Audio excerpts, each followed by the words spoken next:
Good afternoon and welcome to Lunchtime Marketing. My name is Kevin Britz and my wonderful, I was going to say crazy, like I always do, but my wonderful co-host is having a birthday today. So happy birthday, Björn. Happy birthday. How are you?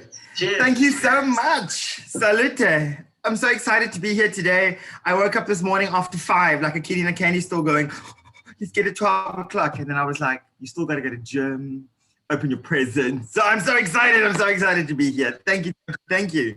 And Charlie, welcome. So great to have Thank you. Thank you for having me. Good to be here. Why don't you introduce who we've got today? So I know he's world famous already, isn't he? Yes.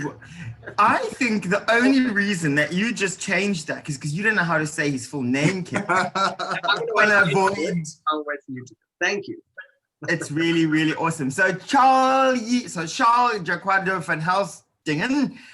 Yes. Yeah.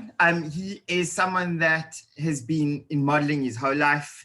He is someone that is very inspirational.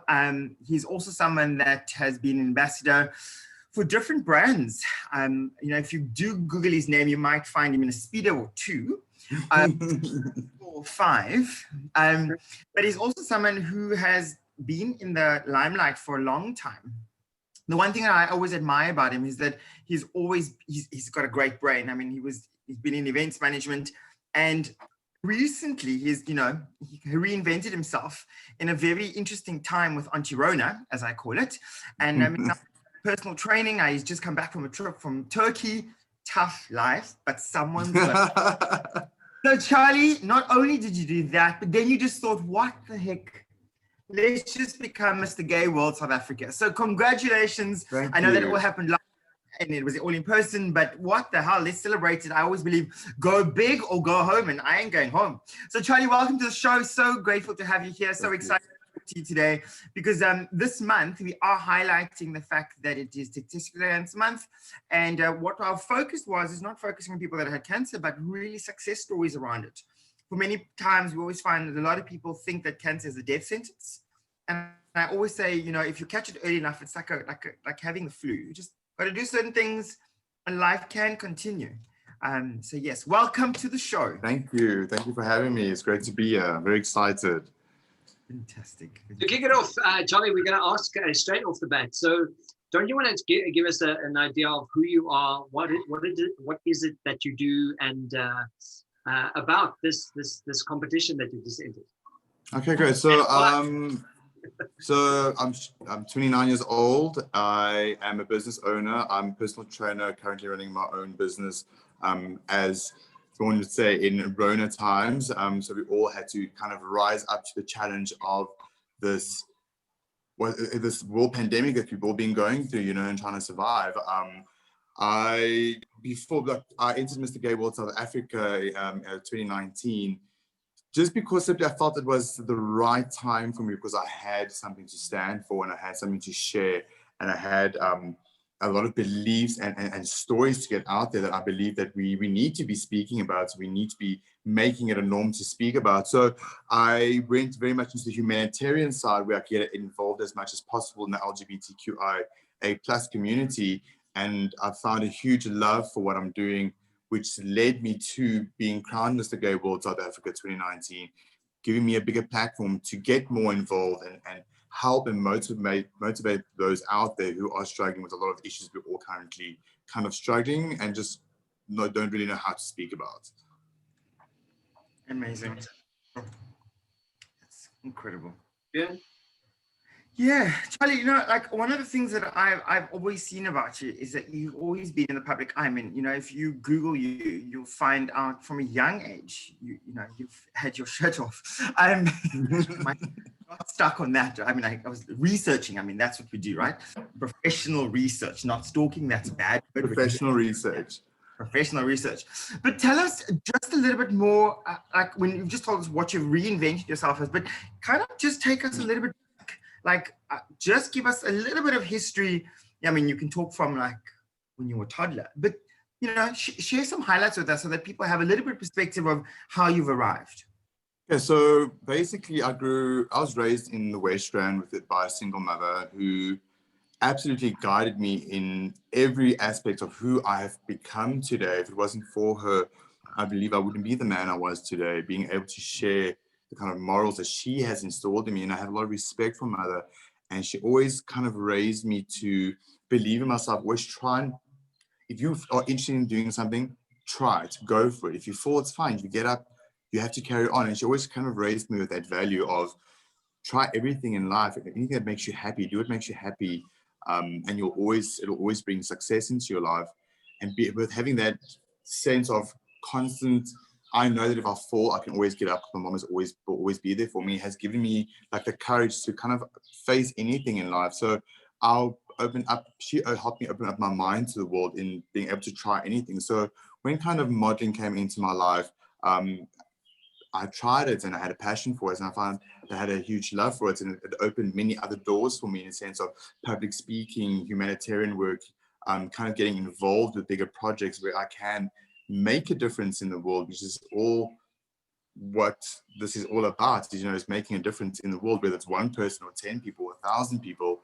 Like I strive to try and make a difference somewhere. So everything has kind of led up to that, from the modeling career into the public speaking, into business even itself. It's all been a part of my journey and growth, and that has kind of given me all the tools I've needed now, as in 2020, in this difficult time, to equip myself to do what I need to do to survive, but not only survive, also to thrive in a whole new world that we're all kind of trying to adapt to. Yeah, gotcha. Wow. And from a practical point of view, like you spoke about your mom, like I'm assuming that life wasn't always easy if you talk about a single mom.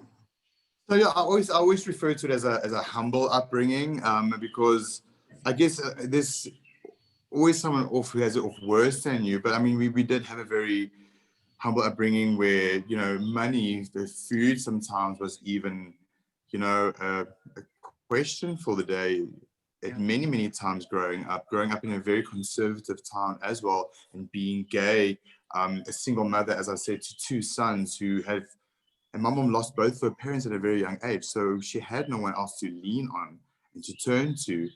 So it was literally just the 3 of us, and we always had to have each other's back. And sometimes there wasn't food because there wasn't money for food. Sometimes there wasn't money for shoes. Sometimes there just wasn't money, period. And we had to kind of stick together. And that as well is something that I installed in myself, that I always said, no matter what I do, I will always make sure that my mom is kind of okay. And that if I can do for anyone outside, but that like I needed equity growing up, I would give, because it doesn't take much just to give a little bit, because that little bit can change someone's whole entire life. It's all about giving them that opportunity. So yeah, it's a very humble upbringing, and I'm very proud of where I've come from to where I am at the moment. I think what you just raised, which is really important, sorry, Kev, is the fact that people have a perception of a title, and they go, but you've got this title. I'm not realizing, you arrived here, but that's not where you come from. And so that's really, really awesome. So thanks for sharing. Appreciate that. Thank you. Yeah. So in terms of, we are speaking about cancer this month, and in support of people who've gone through tough times. How has that in terms of affected your life, and share some inspiration with people out there listening about cancer? Well, I mean, I guess as you can tell by a lot of my story and how I speak about my history, is I've had a lot of trials, tribulations, like we all have had in life. And as much as I even turn around and I say I was equipped with everything that's kind of going on in my life to handle anything, sorry, it's still, it's still such a raw thing to kind of process sometimes. Feeling like you are always capable of doing anything, no matter what, because I was raised that way, no matter what obstacle, and then to be told that you had cancer and kind of feel helpless, that you can't do anything about it. Sorry. It's tough because you think you're strong, you can handle anything. And then this whole new challenge comes into your life, and it's all that whole thing about mortality. Okay, I could die, but I don't want to die. There's still so much to live for. There's so much beauty in the world. There's still so much I want to do, and the mark I want to leave in this world. And the beautiful places and people I want to see and meet. It's changed my perception of life. And as much as we want to plan for the future, we have to learn to live every single day now. Because great, tomorrow, cool, plan for tomorrow, but enjoy today. Work hard today, make the most of today, because your health isn't always going to be there. Life isn't always going to be there. So if you're going to be successful today. If you can be a better person today. And that's what it's kind of very much taught me in life, no matter what. Again, when Corona came, I was like, okay, well, this is a challenge. Everything of how we live our life is changing. How do you adapt and how do you move forward from this and become better? And that's what kind of having cancer has installed in me. Is like, cool, now I'm really equipped, no matter what, even facing death, I need to find a way forward. Right. And that's what's really installed in me. Sorry, Björn, I just want to add, I think, I think the significance of what you're saying is, you don't get it until you've got that you've had that conversation, until you go, oh shit, I've got cancer. Until that moment, you kind of don't really, I think many of us in life often take our day-to-day jovialness and our lives for granted in a big way. But when something like this hits, you really, really start asking big questions. And how are you showing up? And what are my successes? And how do I want to show my life? And how do I want to portray my life? And what else am I doing with my life? Absolutely. And a big thing from this also, it shows us that we think like, okay, I've been doing my best and, I'm working really hard and I'm trying. And so you get faced with something like this and you have to really step up your game. I have gone through cancer and had to work so I can earn an income, so I can pay for my chemo because I wasn't on medical aid, And I was just like, it comes to that thing where like, it's like you said, so you're faced with something that you really have to see what you're made of. And that's when I believe, especially when I do public speaking or even with my clients and such, I very much believe in pushing, saying, you have no idea what you're capable of. Don't wait to see, okay, until I'm the sickest to see how strong I need to be. You'll be surprised how strong you are. And we need to realize that we're stronger than we think we are and push ourselves a little bit harder, Would you be cool to share with us kind of how you discovered that, when the doctor went, hey, your cancer, was it a pain? Did you kind of just feel off? Because I think a lot of people often are scared or dismiss, just got a flu, I just got a little headache. Sure. And actually, I've often heard this, I wish I'd gone to the doctor sooner, I would have been in a better position. Would you mind just sharing, just for people to hear, like, this was the alerts button. Absolutely. Consider this. And, if it's nothing, happy days. But if it's worse, then at least you catch it in the start, not at the end. That's it. Exactly. And I think that was the key. I mean, for those who don't know, that I've had cancer more than one time. And the long-term cancer treatment that I've been going for through almost 3 years now, it's all thank goodness for me knowing my body and listening to my body and understanding, like, when there's a red flag, for example, coming up, and not waiting, like you said, oh, I wish I had gone sooner. So my entire process, I've been a very physical, active boy, and that was always like sports and gymnastics and dancing and rap was always my escape from my childhood and everything was going on there, not having money or food or a father and stuff like that. So that was always my escape, was sports and being physical and doing those kind of things. And that kind of taught me to always be in tune with my body. So I'd always know how to read my body's trying to tell me something. Oh, right. And Got it. with the first time I was diagnosed, especially with testicular cancer, I'd noticed the growth. I mean, let's be honest, a lot of us men sometimes, especially when we're quite young, when you watch TV, our hands are just down our pants. Not anything's going on. We just like to hold it, it's like an accessory. So Kevin, do you hold your accessory? You don't have to answer that. All the time. I'm like, you would think I'm like obsessed with myself, but I do it. I've been doing it since I was that big. I'm like, that's what. And that's the thing. It's such a norm for us. And like, I remember I was literally had a shower, I climbed, went to lay on the couch. I was watching some RuPaul's Drag Race, and I just had my hands like just chilling. And I'd known for a while, like I've been feeling like, there's a growth there, man. It's nothing. It's probably just nothing. It's probably just me changing and getting older, whatever. And what age was that? This was in 2018, so I was 27 years old, and I was just like, it was immediately. I immediately knew something wasn't right. You could feel it. I could feel I had a large, round, hard lump around my the back of my left testicle, and I was like, the red flag went up. And that's the thing, is always believe your intuition. So when that feeling, when you got the gut feeling of like something's not right, you need to listen to it, you know, rather safe than sorry. And that's the whole thing. Like I made the appointment with the doctor to go see my GP. But the thing is, like, I constantly for a week was like, I almost called to cancel, because it's such a, you don't want a doctor all up in your junk, you know, it's such a sensitive, delicate subject and area for most people that you just want to be like flashing your junk to everyone, even though everyone thinks I'm the super confident guy because as I take photos and videos and stuff. Like, there's still some things that are private, you know, and I almost canceled, constantly going, you know, I'm not going to do it. I can't go. And I just done my intuition was telling me, you need to go. And that's what you need to listen to, is that intuition saying something's not right. Just go, just get it checked out. And from there, that process was very uncomfortable. It was my GP saying, you know, I need to send you to get a sonar, and from them for bloods, and no one really having answers for you. They're just going, oh, it could be this, or it could be that, it could be nothing, you know. So no one has answers for you. So through this whole process of, number one, everyone just being up in your junk the whole time that you don't know, to no one having answers for you, to everyone asking you questions, like your family, like what's happening, what's going to happen next, and what you know, what's the process. So it's also confusing that what you do. So, but the whole process is necessary, because the moment you just give yourself up, those people are there to help you. You know, it's like early detection literally saves thousands of lives. So if you're just like having that thing of doubt, like, you know, let me rather just leave it, don't. Follow that intuition. If you feel something's like it's not right, rather get it checked up on. And there's so much easy ways. So there's signs of sometimes fatigue. Fatigue is a sign. I mean, we all suffer with fatigue, but the second time I was diagnosed with cancer, I suffered more with fatigue than I would have any other pain.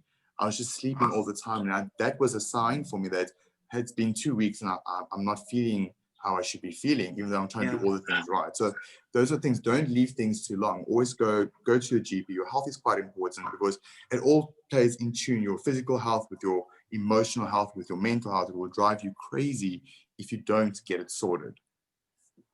100%. And I think that's where people get it wrong. The element of not realizing the bigger impact. So, you know, when we've chatted to different people on the show, they've often shared about people don't talk about mental health because there's the element of like, it's bad, negative. But yet the reality is that everyone goes through it in some phase, whether you're dealing with a trauma, you're dealing with a death, a loss of a business, a job, whatever, you know, it's finance related. So yes, I agree. Like it's such an important element just to actually just talk about, because, you know, that's the thing that Kevin and I really try to do on our show, is just talk about stuff that people maybe don't really want to talk about, but from a business aspect, and how that influences. Because the thing that I've shared this whole month is, you know, just when you get cancer, your role as a mom, a dad, a husband, a wife, a brother, a sister, niece, a nephew, whatever the case might be, doesn't change. It's not like, oh, okay, no, I've got cancer and like, well, I have new roles. No, there's still an expectation of be so full A, B, C, and D, even though you're tired. Exactly. Well, you know, etc. Because I've been with you when, you know, you've gone through a rough patch. We visited, and, you know, you shared some stuff which is not relevant right now, but I get it. I hear you. And the thing that I admire about you is that you'll come, I always say, Charlie's like a little bouncing ball. Like you whack it and it comes back, and you whack it, comes back. And that's the truth.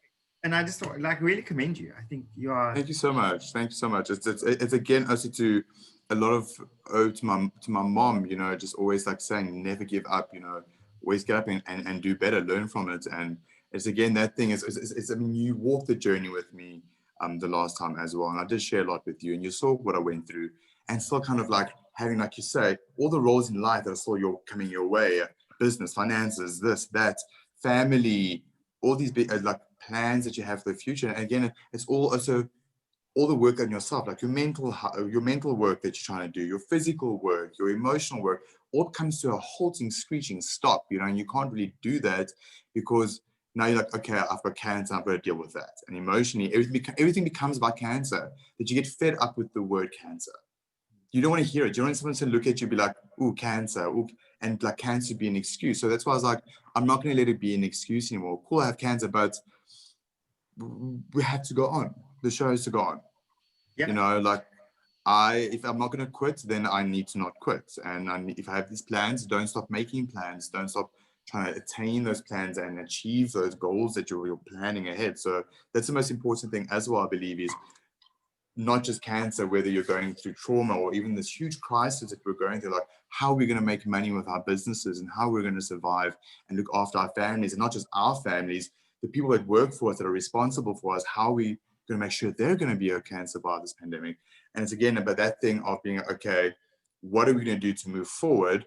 And that's all about being flexible to the times that you're going through. So whether it's cancer or depression or this whole COVID, you need to be flexible and see, okay, how am I going to make this now work for me so that we survive?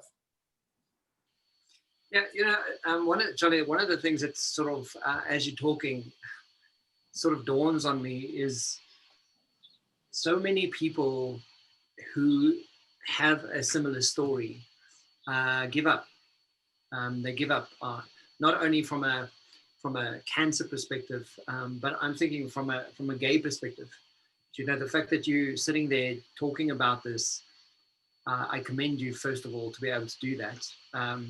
But also the fact that you've gone on and openly embraced your life, become Mr. Gay World South Africa 2019.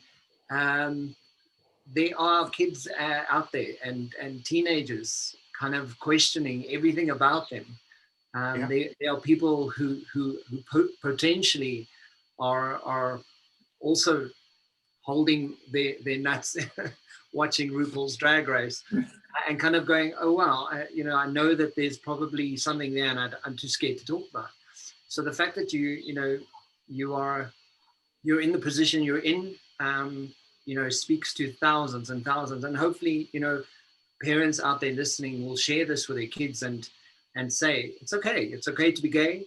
It's okay to touch your balls and say, okay, there might be something wrong here.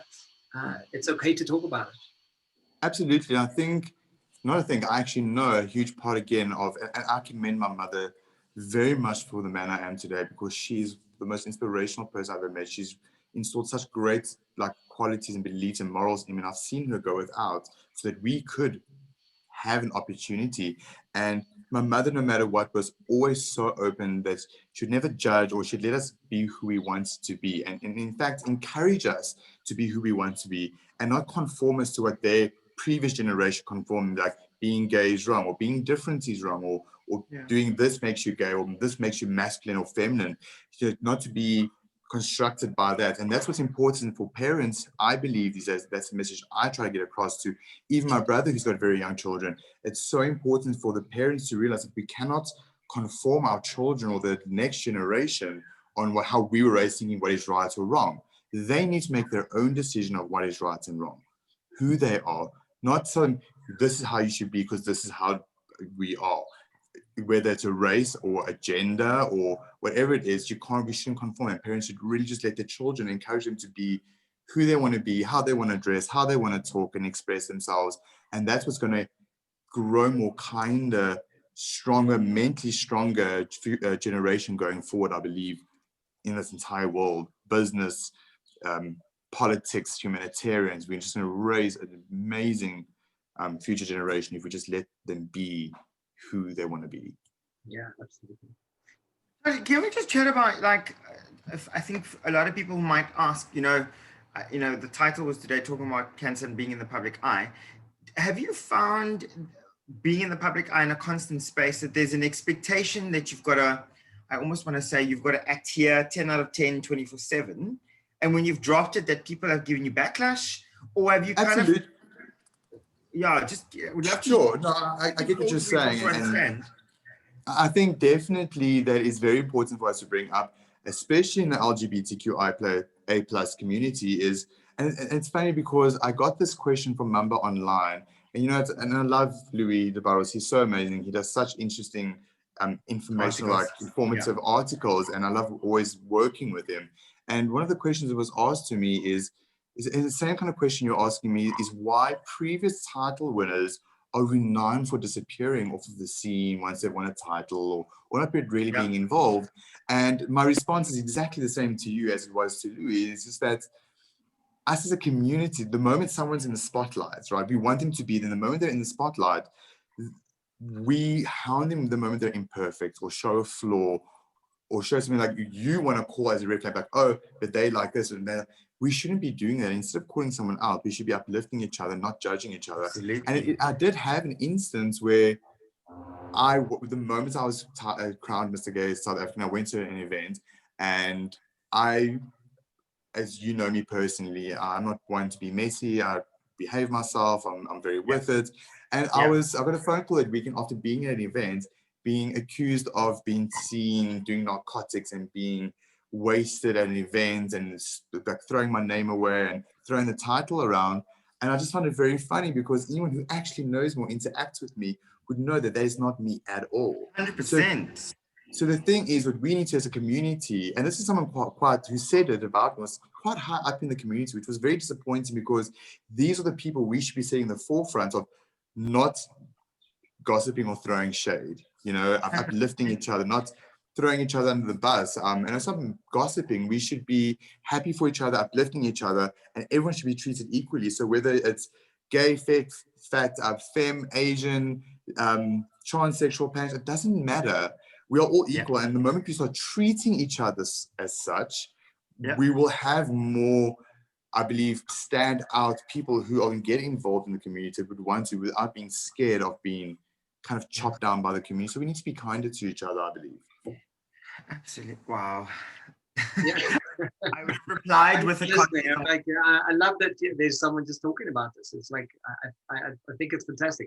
I also, Eugene and I, we love. Who's Eugene, Kevin? Eugene's my fiance. We absolutely love RuPaul's Drag Race, and often you hear conversations on RuPaul's Drag Race for being in drag and performers as they are. People really some of the mean stories that you hear, and I think, Charlie, the fact that you're bringing it up as a conversation as well, I think that's the truth.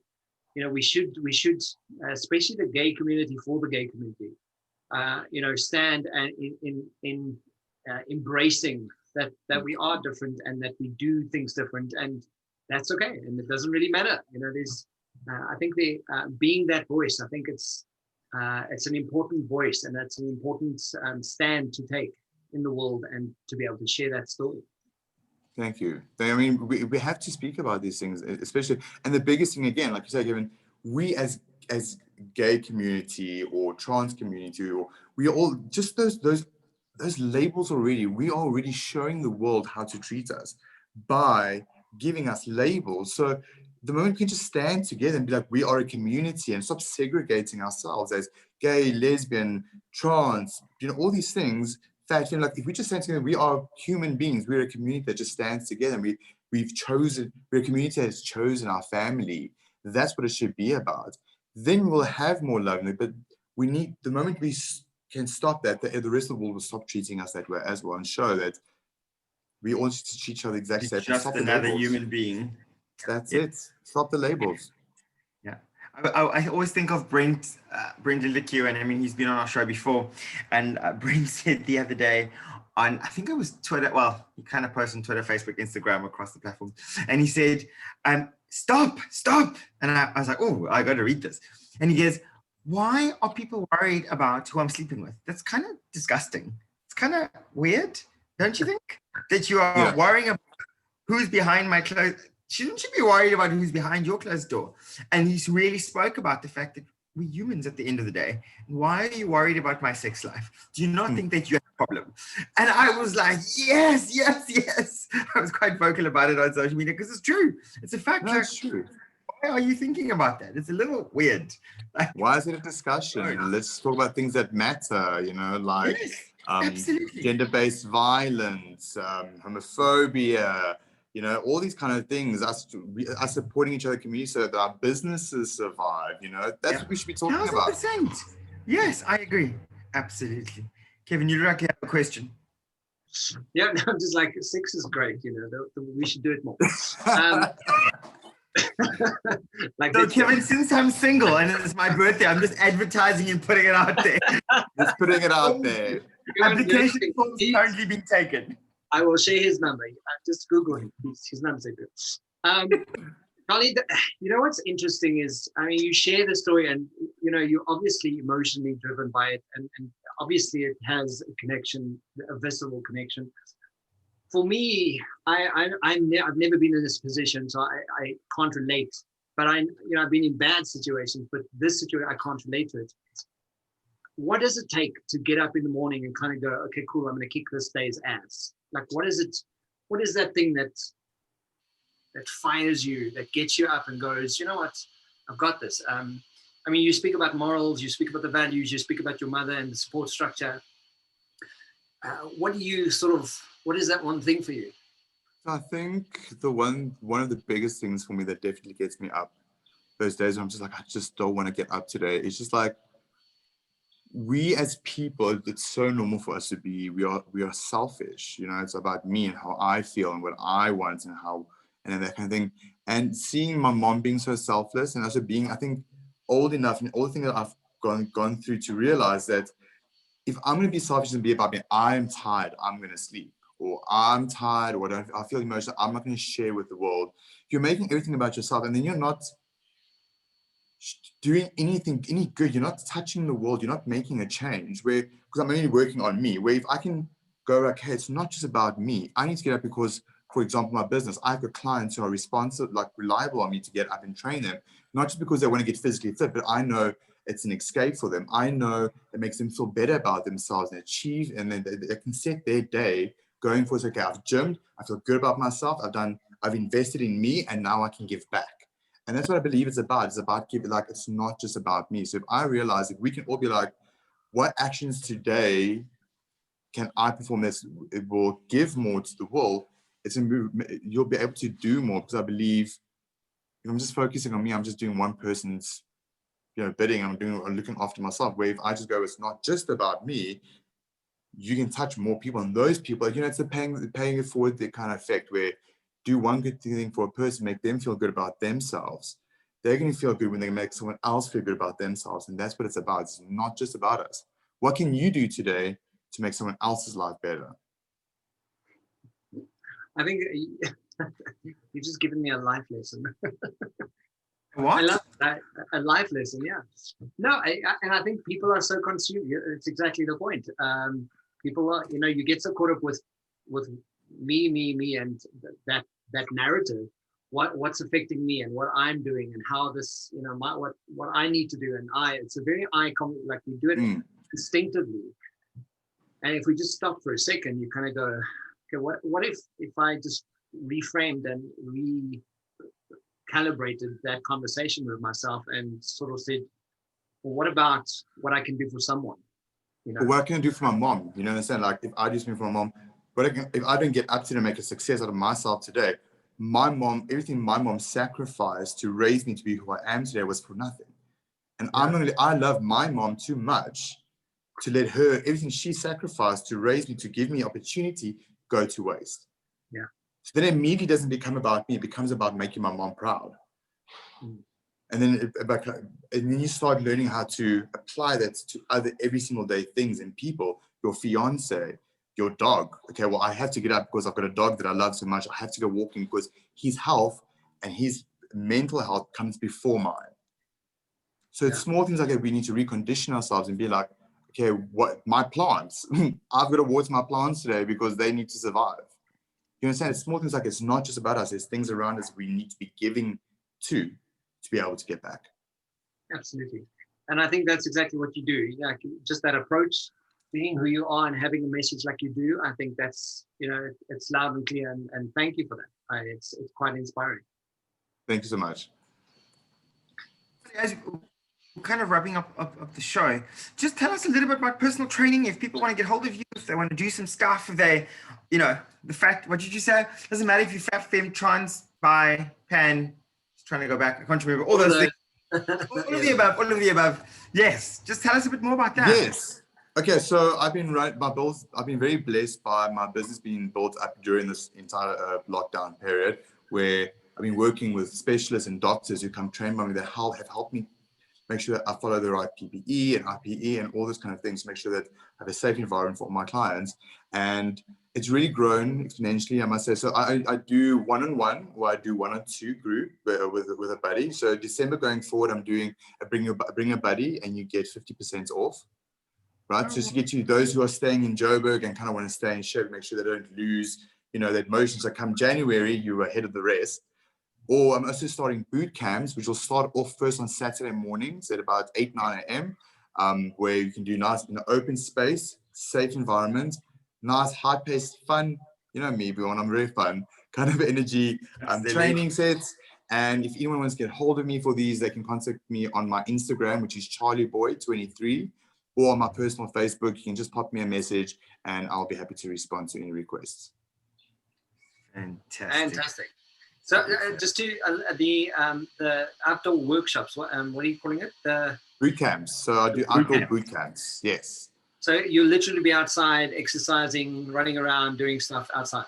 Yeah, I've got a bunch of equipment. It's really fun. So we have like battle ropes and we have jumping ropes and we have quick ladder and stuff like that. And it's a really fun outside experience. Some nice music outside in the sun, and it's a very safe environment. And people are I'm getting really great feedback to that kind of training. Fantastic. Yeah, I'm considering. Yeah. I mean, if you're easy on the eye. I mean, you're kind of in training and you think I'm tired. You're like, look at him. He doesn't look like he keep going. Well, if you don't feel motivated, just put Charlie's picture on you're like, This summer, a blouse does tend to come off during a hot session. It's a true story. I mean, Charlie knows this. When we were at the premiere of Morphe when it opened, I still said to him, I still showed him my screensaver. I still said, look, yes. Inspiration to get up to go to gym. And I think I am not there yet. Keep going. True story. I'm just like, and I don't have it on my phone now. I've checked. I was just like, double check because I've just shown it on the screen. But it's a true story. It really does help. And that's what I admire about you as well. I always say, live your brand. And it's, it's hard to follow someone when you think you're telling them you're going to help them get a six-pack and you don't have one. Not that six-pack is the goal, but it's about fitness in terms of, you need to have a roadmap, as Kevin will always say. That's it. Yeah. What's your roadmap? What am I holding you to account? So it's very awesome. So well done. That's really, really exciting. So Charlie, just to end off today's chat, if you could leave us with 3 inspiration sentiments for anyone out there listening who might be going through anything to do with cancer, or might not want to be talking about being gay or wanting to join a competition like this and sort of become Mr. Gay South Africa. What advice can you give us about life and where you're at the moment? Look, 3 of the biggest things that I definitely live my life by is that no matter how big the obstacle ahead of you is, or the challenge, or whatever is happening to your life, and this is again learning to not be selfish, is that there's always someone out there who has it worse than you. So there might be someone out there who's gay and has a very religious family that knows they'll be disowned, or has an abusive dad. You understand? There's always something, and that's what always realize, there's always someone of worse than me. So I might have all these challenges and question my sexuality, or how I'm going to get through these emotions or depression. There's always someone of worse. Which leads to my second point, always be grateful. We always have something to be grateful for. So whether I open my eyes today and I could breathe, that's something to be grateful for, because someone didn't have that opportunity anymore. So always from that, learn to be grateful for something, one thing. So every time you have something negative to say about yourself or about your situation, find one counter thing to say positive about yourself. So I'm looking really bloated today, but you know what? My hair's looking really good. I may not have the finance that I have right now, but I have peace in my heart, or I have a partner that loves me for who I am. There's always something to counter the appreciation and gratitude in your life. And the third thing is also, don't take everything so seriously. None of us are going to make it out of this thing alive. That's a fact. Yes. Absolutely. That's so Thank you, Charlie. That was it's such a fun conversation.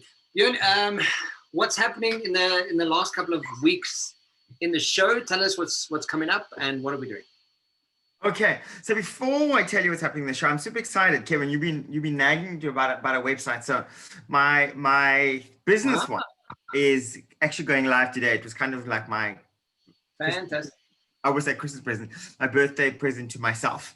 So that's going live this afternoon. So I'm super excited. And that's, if anyone wants to check it out, they can go to www.t for Tommy, Nicholas, Charlie, TNC marketing.co.za, and that will go live this afternoon. I just got confirmation this morning, so I'm so excited. Fantastic, yay! But coming up in the show next month, we're going to be talking to business owners and just chatting through what this year's been. What are the things they've learned? How have they had to reinvent themselves? What changes they made? What they had to learn? What they had to drop? How they had to readapt? And so yes, I'm very excited about that, and I think I might or might not be interviewing you, Kevin, but we'll check the schedule, and we'll let the viewers know. So I'm super excited. So, fantastic. Yeah. And lastly, just to celebrate Björn's birthday, this is it's not alcoholic, unfortunately. No, but cheers to Björn's, I don't know, 25th birthday. What is it? I'm 39. I'm proud. I'm just like 39 proud. That's it. Happy birthday, boy. Yeah. Happy birthday to you. Happy birthday to you, Björn. Happy birthday to you, Björn. Happy birthday to you. Happy birthday to you. Woo! Hip hip. Hooray! Fantastic. Thanks, so if we want to get hold of you, we can check out the new website on tnc-marketing.co.za. If anyone wants to get hold of me, leadershipbydesign.co. Or just type in my name. Wait. Is that .co.za or just no, just co? Just co. Leadership. Just co. I love it. And lastly, Charlie, just remind us where we can get hold of you if we want to come check out your boot camps. And you're based in Johannesburg, right? Yeah, I'm based in Bryanston, Johannesburg, and anyone who'd like to inquire can get hold of me at my Instagram page. Direct message me at charlieboy23, or if you go into my personal Facebook page, Charl Jaquairdo, you can pop me a message and I will respond. Fantastic. And that was Charl. I'm going to try it. Charl Jaquairdo van Jaquairdo. Close enough. Guys, thank you so much for the chat and thanks for joining us, Charlie. It was such a pleasure. Thank you so much for having me. Thanks, guys. Thanks, guys. Have a good day. Take care. Cheers. Bye.